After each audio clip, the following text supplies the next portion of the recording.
He called me the downstairs help. When the neighbors came, like I was some stranger, they let sleep near the laundry. I didn't expect the teacup to break. I had just finished rinsing raspberries for Elise when it slipped ceramic shattering softly against tile. I bent down to pick up the pieces, but before I could even reach them, I felt it. A sharp tap on my shoulder. Not a hand, a broom handle. Cold, wooden, direct. Bianca's voice came next, sugary and light like she was scolding a puppy. "Watch it," she said, like I was the one causing chaos. My back was still turned when I heard Julian chuckle. "Don't call 911 or anything, Mom," he said. "You'll only make her more upset." And just like that, my world fell quiet. My knees still on the tile. The silence around me louder than any scream. The bruise faded in a few days, but something deeper cracked open inside me. It wasn't the pain from the broom. It was the realization that my son had watched and laughed. I had sold everything. My bookstore by the lake, the little shop with its creaky floorboards and sunlit window seats. I gave it all up to come live with them, to be closer to family, to feel needed again. But in that moment, crouched on their kitchen floor like some stray that had overstayed her welcome, I knew the truth. I was no longer seen. Not as a mother, not as a woman. Just someone to keep things running downstairs. So I stood up. I didn't argue. I didn't cry. I just packed one small bag quietly. No drama, no goodbye speech. I left before sunrise, before anyone could stop me or pretend to notice. And as I walked down the street, I didn't know exactly where I was going. But I did know one thing for certain. I wasn't walking away from them. I was walking towards something I'd forgotten I still had. Myself. The morning I left, the air was still. My suitcase wheels echoed down the street like punctuation at the end of a sentence I'd waited too long to finish. I didn't look back at Julian's house. I didn't need to. That version of my life had already gone quiet. I found myself walking without a plan, but my feet knew. They carried me toward the one place that had never asked me to shrink my bookstore. For 40 years, that little lakeside shop was more than a business. It was my breath. I sold my first novel there. I rocked Julian to sleep behind the front desk while balancing receipts and restocking the poetry shelf. Henry used to say the shop smelled like ink, cinnamon, and hope. He wasn't wrong. There's a certain kind of silence that only an empty bookstore knows. It isn't sad. It's sacred. After my stroke last fall, the doctor called it a warning. I called it a whisper life, tapping on my shoulder saying, "You've done enough for others. Now, what about you?" So I made the impossible decision to let it go, to sell the store. Everyone said I was being practical. No one asked what I was grieving. On the last day, rain tapped the windows like fingers saying goodbye. I was alone packing the final boxes. The floor creaked like it always did, familiar loyal. Then, while sorting through a pile of old drafts in the back room, I noticed a yellowed envelope wedged under a stack of pages. I almost missed it. The handwriting was shaky, but I recognized it instantly. Henry. He'd written it years ago after his first stroke. I never knew he had hidden it. It was folded beneath the second chapter of a manuscript I never finished. My hands trembled as I opened it. "If something happens to me, don't keep living to make others comfortable. You gave me everything. Now take what's left of your story and make it yours." I sat down right there on the wooden floor boxes around me like old ghosts. The rain kept falling steady and soft. I didn't cry. I couldn't. It was as if the words had settled into a place inside me that had long gone numb and woken it up. Letting go of that store wasn't just closing a chapter. It was letting go of a version of me I wasn't ready to say goodbye to. That store had held my grief after Henry passed. It had held my laughter during summer author readings. It had known my winters, my quiet mornings, my midnight edits. I was stitched into the beams, the walls, the uneven floorboards.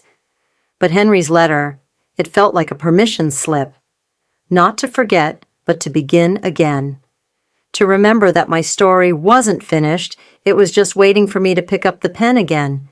You see, it's easy to become background in your own life when everyone around you decides what you should be caretaker, helper, silent guest in someone else's home. But that letter reminded me I was once a woman who created stories, not just lived in the margins of other people's lives. That evening, with Henry's letter tucked safely into my coat pocket, I turned off the shop lights for the last time. My hand lingered on the lock like it remembered every morning coffee I brewed in that place, every spine I shelved with care. I whispered, "Thank you not just to the store, but to the version of me that once believed she could start something from scratch."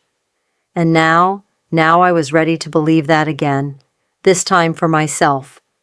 After locking the door to the bookstore for the last time, I moved in with Julian and Bianca.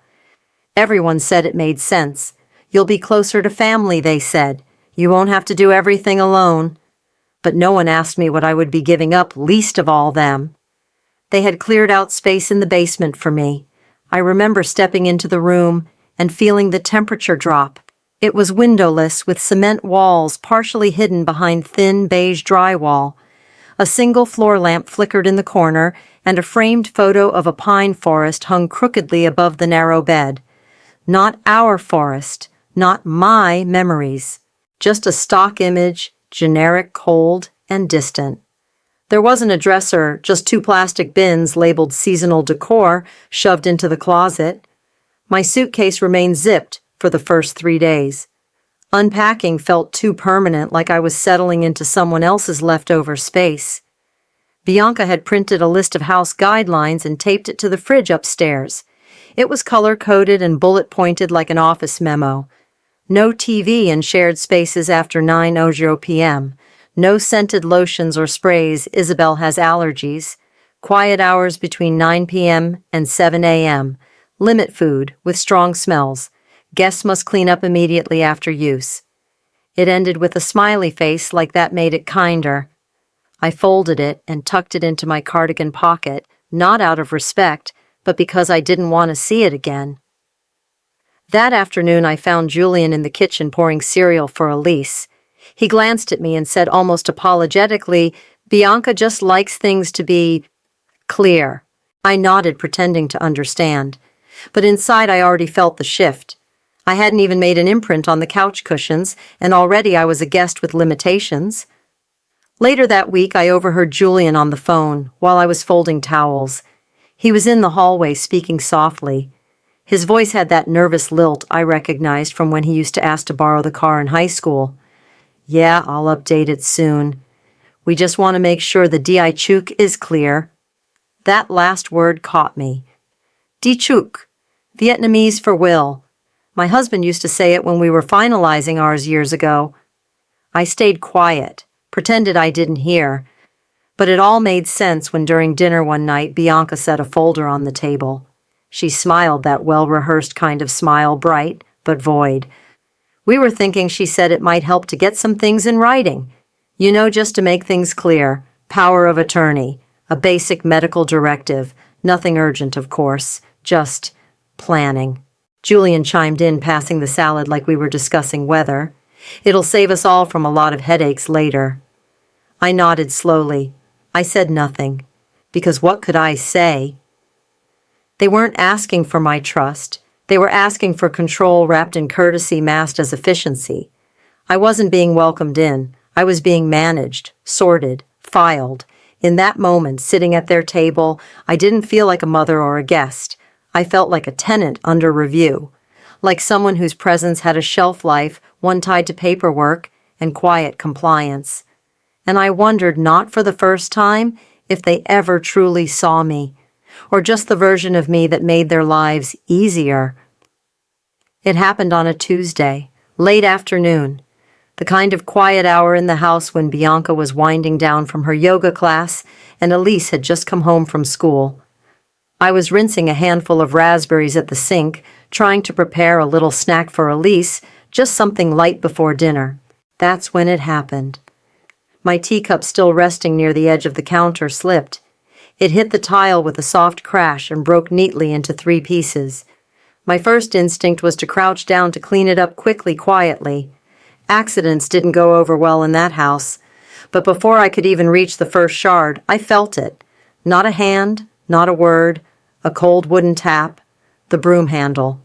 It landed squarely on my shoulder blade, not hard enough to leave a wound, but just hard enough to speak volumes. A message, a warning, a humiliation.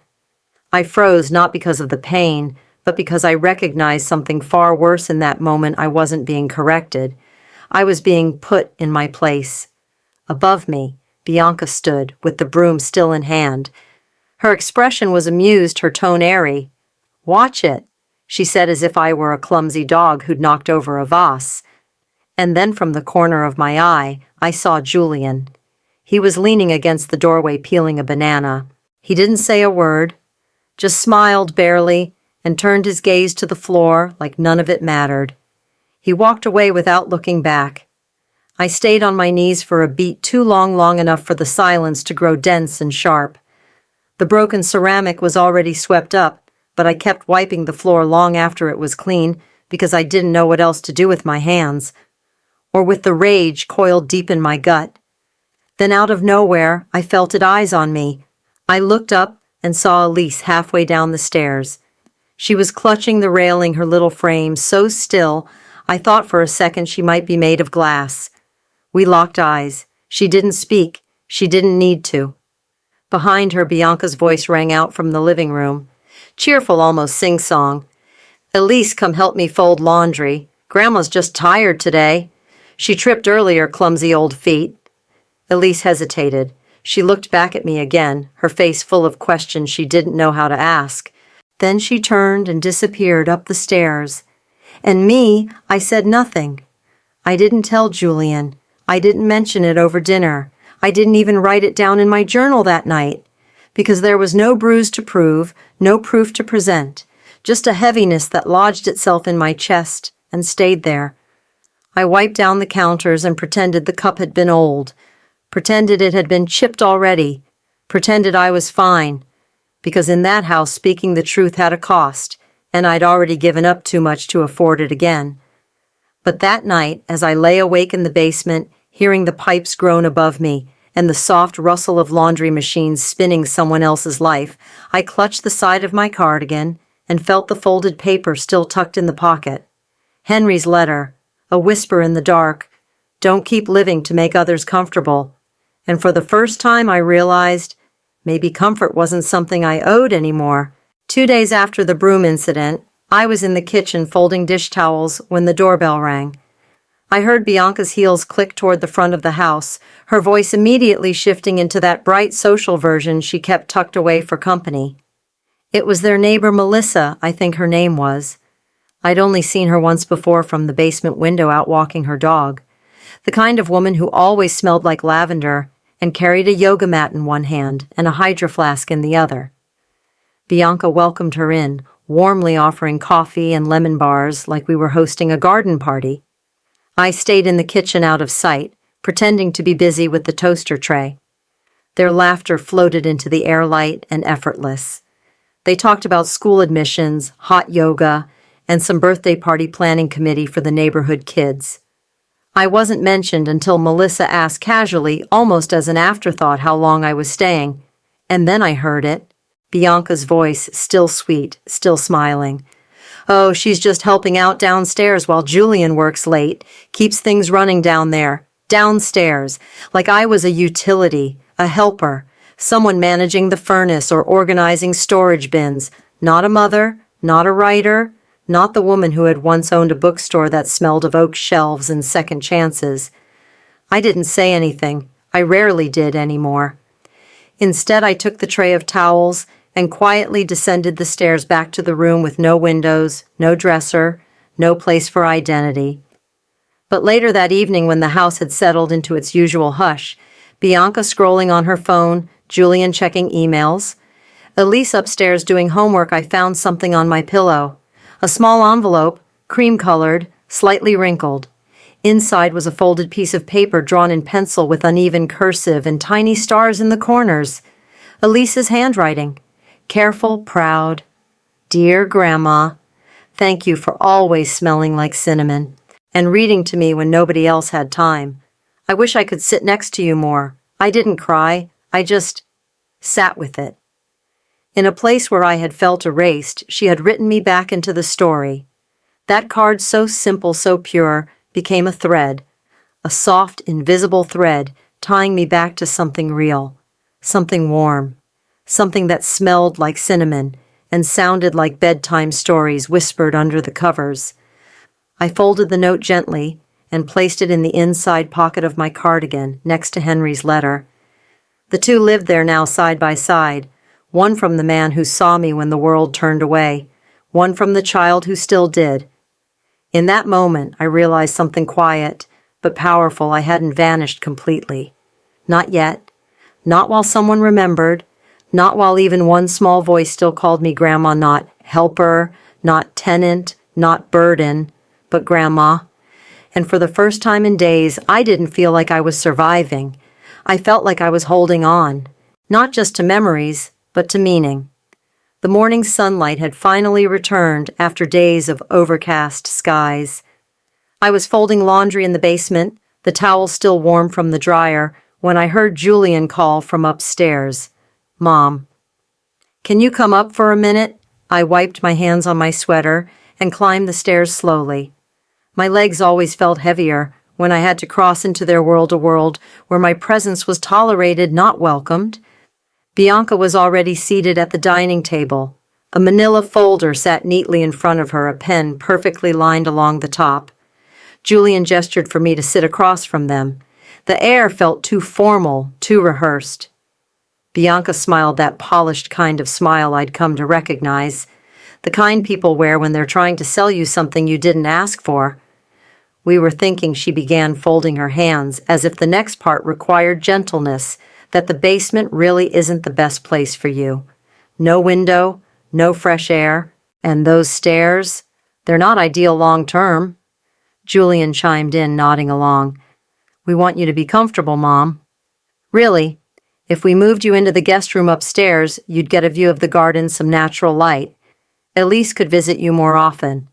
I paused. It did sound nicer, but I've lived long enough to know when kindness is wearing a mask. Bianca continued a little too smoothly. We were also wondering if you'd consider updating the house deed, just adding our names. It's nothing urgent, just a formality, really. It would simplify things in the long run. She slid the folder an inch closer toward me. Julian added almost casually, Yeah, just something clean, you know? So there's no confusion later. It's just good planning. I looked down at the folder but didn't touch it. Instead, I looked past them through the dining room window out into the yard where the tulips were starting to wilt. April was nearly over.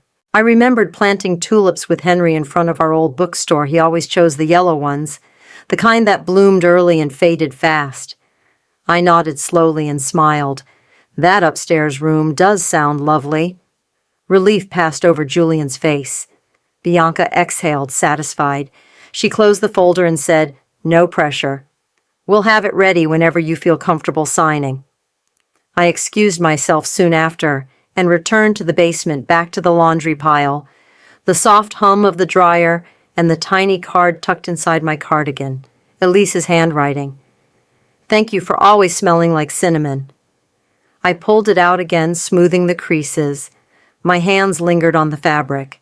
That note had become more than a keepsake. It was an anchor. I stood there a long while, staring at the folded towels in my lap, thinking not just about rooms and windows and deeds, but about what it meant to be offered kindness with strings, what it cost to live in someone else's version of comfort. Later that night, I opened the old trunk in the corner of the basement and found a box of Henry's things, among them a draft of our original will, my name written clearly next to sole inheritor. Below it, a sticky note in his handwriting, faded, slanted, familiar. If anything ever makes you feel small, write the story yourself. I folded the note next to Elise's letter, and I knew that upstairs room might have sunlight, but the price was written in ink, and I'd already spent too much of my life paying for space that should have been freely mine. It was after dinner. The dishes were done, Bianca had retreated to her phone, and Julian had gone upstairs early. He said something about catching up on emails. Elise was in her room, humming faintly behind a closed door. The kitchen was mostly quiet, just a few stray cracker crumbs on the tile from where Elise had dropped a handful while giggling earlier. I reached for the broom, wanting to sweep them up before they got crushed into the grout. That's when it happened. I barely had my fingers around the handle when Bianca swooped in from behind. Without warning, she yanked it from my grip, fast and hard, and with a single swift motion struck the back of my wrist. The wooden shaft made a dull, flat sound against bone. I didn't flinch. I didn't cry out. I just stood there staring at the broom in her hand, trying to convince myself that maybe it hadn't been deliberate. Maybe I had misread it. But then Bianca looked at me, not apologetically, not nervously, just blankly, and said, almost as if she were offering a safety tip at a PTA meeting, "You need to be careful waving things around like that. You're lucky Elise wasn't standing nearby." And just like that, she left the room. The pain in my wrist started as a throb and spread slowly up my arm. It wasn't intense, just heavy, like a bruise still thinking itself into being. I sat down at the breakfast nook, hand cradled in my lap eyes on the pale gray tiles beneath my feet. Each square was cold to the touch, just like the way Bianca had started looking through me instead of at me. A few minutes passed, maybe more, when I heard the soft rustle of slippers on hardwood. Elise. She peeked from behind the curtain that divided the hallway from the kitchen. Her eyes found my wrist instantly. She didn't speak. She didn't need to. She walked over holding the small first aid box from the bathroom. She opened it carefully like it was a treasure chest. Her small fingers pulled out a cold compress, a wrap in gauze. Without saying a word, she pressed the ice gently into my palm, then began wrapping the cloth with quiet determination. She bit her lower lip the way she always did when she was focused on homework, on a drawing on not crying. When she finally looked up at me, her voice was barely a whisper. "You didn't do anything wrong." I stared at her, and for a moment I couldn't breathe. "I know," I said softly. She nodded, replaced the first aid kit, and padded silently back up the stairs. Her door clicked closed behind her, firm but gentle. That night I didn't sleep. I lay awake in the basement, turning over the events like loose pages in a novel that kept rewriting itself. I looked at my hand, the same hand that once wrote bedtime stories, folded years of birthday cards, stirred pots of soup during flu seasons. The same hand that had once held Elise close after nightmares. Now it felt foreign, silenced. I reached for the chest in the corner and pulled out my old manuscript, the one I had nearly forgotten buried beneath moving boxes and compromises. I flipped to the last page, then with a pencil, not a pen, I wrote, "She didn't break." She bent, and then she gathered herself, stood straighter than before, and chose her own next chapter. My wrist still ached, but my mind didn't. There was clarity now, not born from anger, but from something colder, sharper, final. It was the kind of clarity that doesn't ask permission. It answers only to truth. The following morning, the house emptied itself. Bianca had a conference at the community center. Julian drove Elise to a weekend school field trip. I stood in the quiet kitchen surrounded by the hush of absence, and I realized something strange. For the first time in weeks, I was alone. Truly alone. And I knew exactly where I needed to go. The attic had always been off limits. Bianca once told me in that polished tone of faux concern that it was too dusty for someone with fragile lungs. But that morning I ignored her voice in my head. I moved slowly, carefully. The attic door stuck just a little but gave way with a tired groan. The wooden stairs creaked under my weight, familiar and forgiving. The air up there smelled of cardboard, old fabric, and mothballs, aging memories preserved in sealed boxes. Afternoon light poured in through a small round window, dusty but beautiful, like a spotlight on forgotten things. I searched through stacks of plastic bins and crates, labeled with Julian's neat handwriting, Christmas photos, college baby clothes. Toward the back, nearly hidden beneath a broken lamp and a stack of cracked frames, I found it. A faded cardboard box, written in marker-smudged but readable, mom old papers. My hands shook a little as I opened the flaps. Inside time folded in on itself. The first thing I found was Henry's will, still crisp despite the years. Underneath it, his old leather notebook, the edges frayed, the spine soft from being opened too many times. I flipped it open and found pages of scribbled notes, poetry quotes, inventory logs from our bookstore, and then him. His handwriting scrawled but unmistakable, "If I go first, let her write. Let her live where she wants. Let her start again if that's what she needs." I closed my eyes. For a moment I could smell his cologne, hear his laugh echoing through the stacks at the shop, feel the safety of his hand on the small of my back as we shelved books together in silence. But I wasn't done yet. Beneath the notebook, tucked under a stack of dusty receipts, I found my manuscript, the one I thought I had lost during the last move. Pages yellowed with age, bound together with an old rusted binder clip. It had once been a novel about reinvention, about a woman starting over at 70. It wasn't fiction anymore. I sat down on a wooden stool in the corner, the sunlight warming my knees, and flipped through the pages. I read the last line I had written. She waited not because she had to, but because she hoped someone would see her again. It stopped me cold, because that woman, she was me, not a character, not a voice I created. Me. I reached into my cardigan and pulled out Elise's little card and Henry's letter. I laid them beside me like sacred talismans. Then I turned to the back of the manuscript and pulled out one blank page. And I wrote, not another scene, not a piece of fiction, but truth. This isn't about starting over. It's about reclaiming the parts of us that were silenced, the women labeled burdens, the women who vanish quietly behind basement doors and polite smiles, the women who give everything and are thanked with silence. When I was done, my handwriting was tighter, more certain. I slid the new page into the back of the manuscript and pressed the binder clip shut. Then I held the whole thing to my chest and whispered, "I see you. I haven't forgotten." And for the first time in a long while, I knew someone else hadn't forgotten me either, because Henry had believed in my second chapter. And now, so did I. By the time the sky began to shift from charcoal to gray, I had already packed everything I needed. It didn't take long. One suitcase, a few changes of clothes, my notebook, Henry's letter, Elise's card still warm from the way I always carried it near my chest, and the manuscript, the one I had rediscovered in the attic now with new pages, my truth stitched into its spine. Every movement felt deliberate, like punctuation, not a period, but a page turn. I didn't leave a note, not because I was trying to be cold, but because there was nothing left to explain. I had already said everything I needed to in the silence they refused to hear. The house was still asleep. The only sound came from the soft hum of the refrigerator and the gentle creak of the floor beneath my feet. I moved through the hallway quietly, almost reverently. As I reached the kitchen and placed my keys on the counter, I glanced once more at the list that Bianca had taped there weeks ago.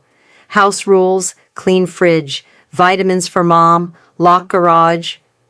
I pulled it down without hesitation, folded it once, and dropped it into the trash. And that's when I heard it, a soft shuffle behind me. I turned startled, and there she was, Elise, standing in the hallway in her fuzzy robe hair tangled from sleep, eyes wide but calm. She didn't ask where I was going. She didn't need to. She stepped forward and held something small in her hands, a rectangle made from cardboard edges scalloped with scissors, flowers drawn in crayon and glitter, a bookmark. She looked up at me and whispered, "I believe you." My breath caught in my throat. I took it gently, pressing it between my fingers, like it might disappear if I blinked too hard. Then she stepped closer and wrapped her arms around me. Her hug wasn't long, but it was fierce, the kind of hug that stays in your bones. When we pulled apart, I brushed her hair back and kissed her forehead. No words, just the kind of look a grandmother gives when she knows a child has seen something real, and held it gently. She turned and padded back down the hallway, not looking back, and I turned toward the door, suitcase in hand. Outside, the morning air was crisp. The world still hushed in that sacred hour before the noise returns. I walked 2 blocks to the bus stop, my steps steady, suitcase wheels rolling softly over the concrete. I didn't feel nervous. I didn't feel guilty. I felt clear. The bus came. I climbed aboard and sat by the window, my bag on the seat beside me. I pulled out the envelope with Henry's letter and slipped Elise's bookmark into the top, both pieces of my soul, one from the past, one from the future, and me somewhere in the middle finally moving. As the bus turned out of the neighborhood, I looked back once, not to mourn, just to mark it done. I didn't belong in that house anymore, not in the basement, not in the attic, not in the margins of someone else's story. When the bus reached the old bookstore, the sky had opened into soft gold. The door still creaked the same when I unlocked it. Inside, the shelves stood empty but familiar. The scent of dust and paper lingered like an old friend. I placed my bag down slowly, then walked into the back room. The shop wasn't waiting for me. It had always been part of me. This wasn't about going back. This was about waking up. Not a return, but a reawakening. The morning light filtered through the bookstore windows, soft and forgiving. I stood in the center of that empty space, surrounded by dusty shelves and quiet echoes of a life I used to know. It was strange. The shop no longer smelled like business. It smelled like memory, like time, like permission. I didn't waste a minute. I rolled up my sleeves, tied back my hair, and got to work. First the windows pane by pane, then the floors, the back office, the old mailing list drawer no one had touched in years. I didn't clean it like someone preparing to reopen a store. I cleaned it like someone making space for a new kind of life. Under a pile of yellowed receipts, I found the old business license, my name still printed across the top in fading ink. It felt like a handshake from an older version of me, the one who had dared to start something once, the one I thought I had left behind. By the end of that first week, the dust was gone, and the shelves gleamed in the morning sun. I set up a folding table near the front window, placed a small coffee pot on top, and scribbled a sign in black marker, "Free coffee." Free ideas. I didn't know exactly what I was building yet, but I knew who it was for. Women like me. Women who had once had names, titles, lives, and who'd become just grandma, just a helper, just a guest. Women who had given everything and asked for so little and received even less. I pulled out my phone and scrolled through old contacts until I found her, Leanne Park. Years ago, she was just a customer, a thoughtful one, who always lingered at the poetry shelf. But she was also an attorney, a good one, the kind who told me not to sign away the store after Henry died, even when the pressure came in waves. I called and left a message. She called back that night. Her voice was still warm, still steady. She remembered me immediately. "I always wondered if you'd open that place again," she said. I told her I wasn't opening a business, not exactly. I was opening a door, for women who had lost the sound of their own names, for women who needed more than just sympathy, they needed tools, rights, guidance, space. I wanted a place where they could write not just stories, but legal documents, wills, powers of attorney, medical directives. I wanted a place where they could learn how to protect themselves, even if their children called them dramatic, even if their husbands were gone, even if their voice had been reduced to a whisper. Leanne listened without interrupting. Then she said something that stayed with me. "I'll help. No fee. Just promise me you won't stop halfway through." I promised. That night I took a clean notebook and wrote 5 words on the front page, the second chapter foundation, and beneath it, for every woman who thought her story ended with someone else's decision. I didn't sleep much that night, not out of worry, but out of fire, the kind that comes when purpose returns. Because I knew now I hadn't closed the book when I walked away from Julian's house. I had simply turned the page, and this next chapter. It wasn't just mine, it was ours. At first it was just one woman. She peeked in through the front window, tentative, uncertain, like she wasn't sure if she was allowed to come inside. I smiled and waved her in, offering her a cup of coffee from the little pot on the table. She didn't say much that day, just sat by the window looking at the shelves like they might remember something she'd forgotten about herself. She returned the next week. Then came another and another. No advertising, no flyers, just quiet voices finding one another through quiet channels. The first stories weren't spoken aloud. They came folded tiny slips of paper dropped into a mason jar I had set out near the door. I hadn't intended for it to become anything. I'd labeled it with a handwritten tag, "Leave a note if something's on your heart," and they did. My son took control of my bank account, said it's for my safety. I haven't been called by my first name in 3 years. My daughter tells me I remember things wrong. I miss making my own decisions. I read each one in silence, folding the paper gently before placing it into a wooden box I'd repurposed from the shop's old poetry display. I didn't know what to call them. They weren't confessions. They weren't complaints. They were survival songs, soft and raw, written in invisible ink, finally starting to show.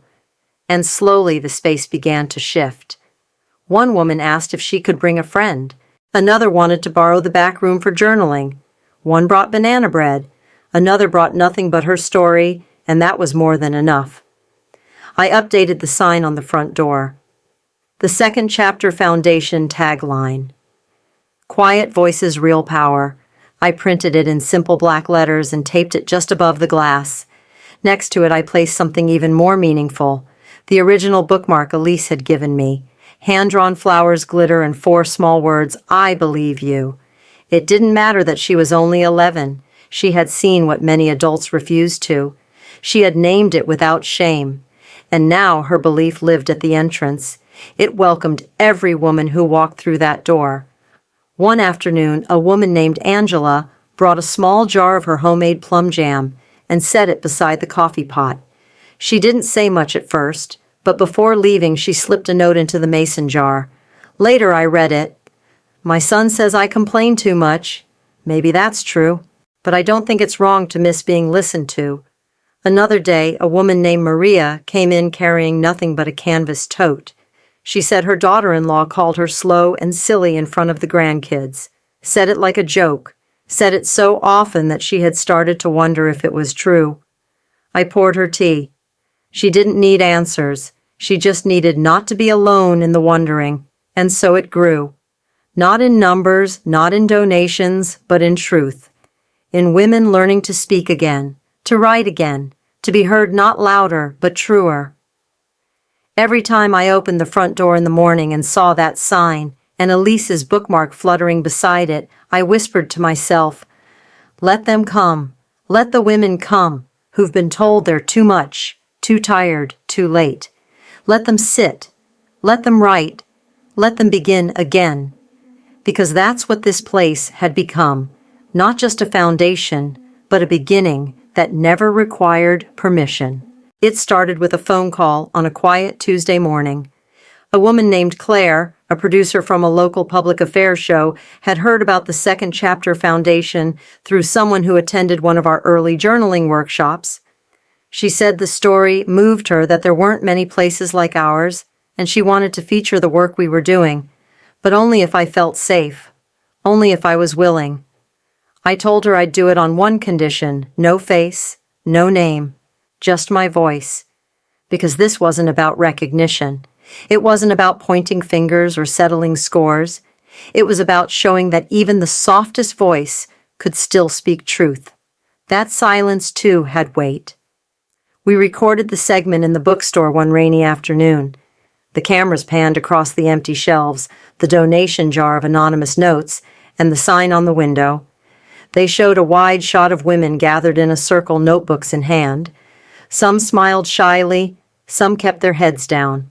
All of them were brave. The segment aired that Thursday evening. I didn't even have a television in the shop. But within an hour, my phone began to buzz. Messages, emails, voicemails from women all over the county and beyond. But miles away in a house where the basement lights had long been turned off, the television was on.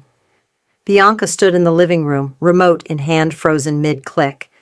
On the screen was the storefront of the Second Chapter Foundation. My voice floated through the speakers, steady, grounded, quiet. It wasn't a monologue, it was a remembering. Bianca's expression shifted tight with fear, then anger. "She's making us look evil," she muttered. Julian sat on the edge of the couch. He didn't move, didn't blink. The shot changed, a close-up of the glass door, the sign "Quiet Voices, Real Power," and next to it, taped lovingly in the corner, was Elise's bookmark, the same one she had made by hand, the same one she had slipped into my suitcase in the quiet before dawn. Julian's eyes locked onto it. Everything else in the room seemed to fade. Bianca was still speaking louder now. "You're just going to sit there while she drags our family through the mud." But Julian didn't respond. He didn't defend. He didn't excuse. He just stood up, slowly walked out of the room and closed the door behind him. Back at the foundation, I was wiping down the counter when Leanne walked in holding her phone.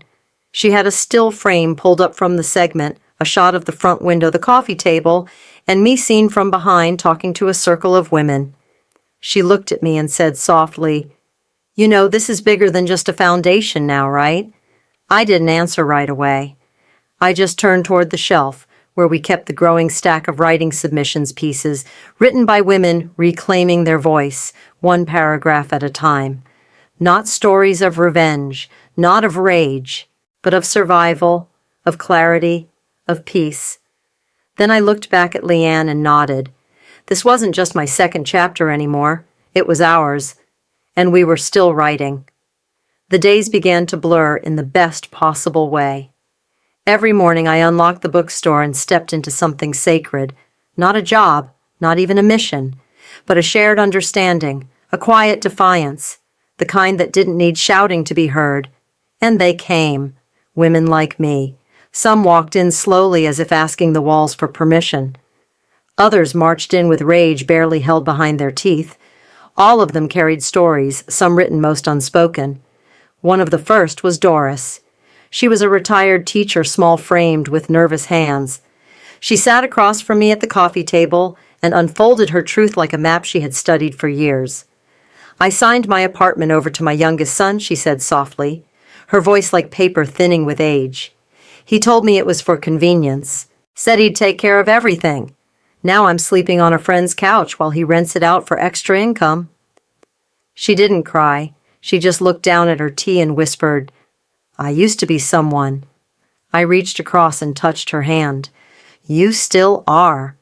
Then came Rosa, all sharp edges and forced laughter. "My daughter-in-law calls me useless," she said with a smile that didn't reach her eyes. "She says it like a joke in front of the grandkids. Abuela can't remember anything anyway." That's her favorite line. Rosa sat tall, her hands folded tightly in her lap. Sometimes I wonder if maybe I am fading. We sat together in silence, then wrote down everything she could still remember. Her first job, her favorite song, the recipe her mother taught her when she was 9. She left that afternoon with a list not of chores, but of proof. Then on a rainy Tuesday, Hyunji arrived. She walked in alone, clutching her purse like it might vanish. She barely spoke English. Her eyes moved quickly, scanning everything with the urgency of someone waiting to be turned away. Leanne and I exchanged a glance. We didn't ask questions. We offered her a seat by the heater, some tea, and a notebook. It took time. With the help of a volunteer translator named Mai, the story came out in pieces. Hyunji had flown in from Korea 2 years ago to live with her adult son. She cooked, she cleaned, she gave him access to her pension. But when she asked to visit her sister in Chicago, he told her she wasn't allowed.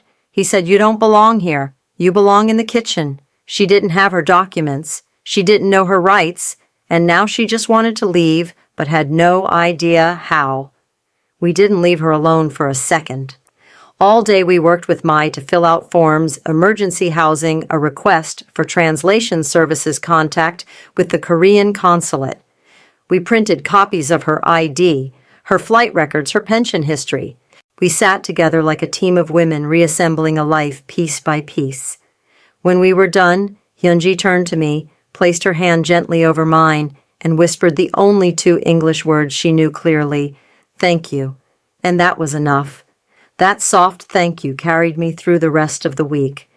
Because sometimes we think healing has to be loud, that justice must roar. But I've learned something different here. Sometimes healing whispers.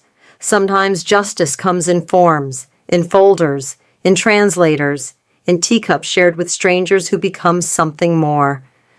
These women, Doris, Rosa, Hyun Ji, they weren't just stories, they were proof. Proof that what we were doing here at the Second Chapter Foundation mattered, not in headlines, not in crowds, but in quiet revolutions, one woman at a time. It arrived on a Wednesday afternoon, the kind of day where everything felt routine paperwork scattered across the table, tea cooling on the windowsill, and the soft hum of women gathered in the back room, folding pamphlets for our next workshop. I was sorting through intake forms when Leanne walked in holding a small envelope. She set it gently beside me like it carried something fragile. "There's no return address," she said with a curious smile.